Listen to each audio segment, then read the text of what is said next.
আজি ঘোষিত হাইস্কুল শিক্ষান্ত পৰীক্ষাত ডিব্ৰুগড় জিলাৰ 3 গৰাকী ছাত্ৰ-ছাত্ৰীয়ে অসমৰ ভিতৰতে দ্বিতীয়, পঞ্চম আৰু দশম স্থান দখল কৰিবলৈ সক্ষম হয়।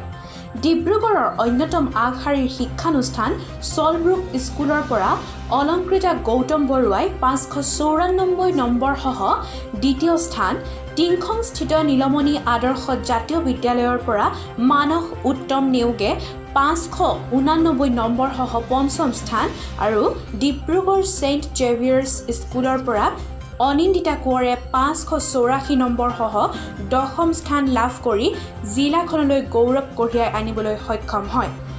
ডিব্ৰুগড় জিলাৰ পৰা অৱতীৰ্ণ হোৱা সৰ্বমুঠ 13,674 গৰাকী ছাত্ৰ-ছাত্ৰীৰ ভিতৰত 8,795 গৰাকী উত্তীৰ্ণ হয়।